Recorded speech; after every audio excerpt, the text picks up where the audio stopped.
Menta kasih ke District Legal Service Authority Southwest Kasil District kalapan long ya ke awareness program halo kapang cybercrime hamaurang lang Presbyterian Secondary School 1 kilometer na maukarwat hakabale simenta lang daki kena school kinong hikai ringkat ke general lang principal ba BP nong sen haba a jingkran hakani ke general lang ke kong Nosmi Hasha Chief Legal Aid Defense Council DLSA maukarwat kabatai bnya halo ke cybercrime kumno ba kibrio bala pentibet bahai lidia kila bantok bansyuko dikipai ba hakabawat kibrio kibala nang la start ru kila siapan be pat siapan ngom hak baki satu ya kapisa na ki akaun jongki jongki komputer bagi internet tika sai ko crime par kadai ka kam thok ka kam syukur jong kitu ki bala pentebet kerpang hak be dei ba ki ko ki jongki komputer ke internet bagi mobile phones bagi riam ya kitu ki beriu ki baloi ki ba duna ka jinang ka jintir halo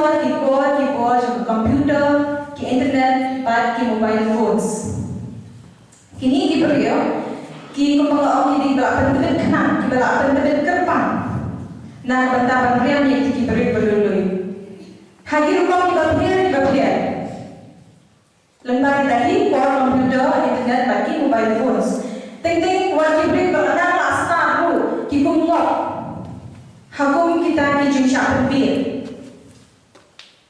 tiha kini juga tiha kini kurukam bagi sya penbir mo ting ni juyo ki phones mo ki calls lagi ki kam bagi lagi nomor apa bank ki om ye pi ba pilade ban one update KYC pihak update lagi di angkat ki jompi nama kelajan tu ka validity pihak update lagi bank accounts ki jompi pat kum ta ter kin pen bi di kum ta bat kin oi bi ba putar ka banwan ko branch chu yet ko ki details ki jompi di bank account details ki jompi dan bank phone bat ka rumah pen bi ka jompi ta convincing power ka jompi kalau ka bakhlai walau di kerana masa mana tende tinggung ngok, nama di kentin di bagi penangkam lo kilong kiba pila akan Vietno, pila akan siapa Vietno.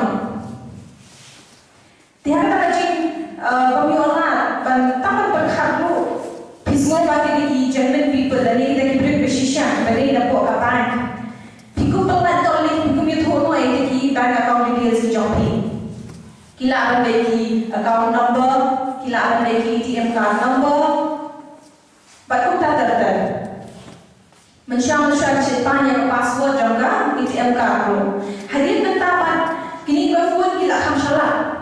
Kini orang tu ini kini orang kan ada password ke jompi. Sheet pun lagi ke account number. Dan sheet pun lagi di ATM card number. Pira rajin syariah dia orang nama kimpan ada password, tim nilai. Iya, kini kita jadi kebal anak mahal, hakabatang di account number, baik di ATM card number, di phone number jompi, berkata ke jompi ya, kila akan hack lagi, kila akan shift no ya kan, bisa pada nombor ke account ke jompi. Tiket mau berusia ada mungkin di period. Tentang kunci kena school, pijuk dan kamu di Facebook, di WhatsApp, berkamu komen. Siapa nak kamu?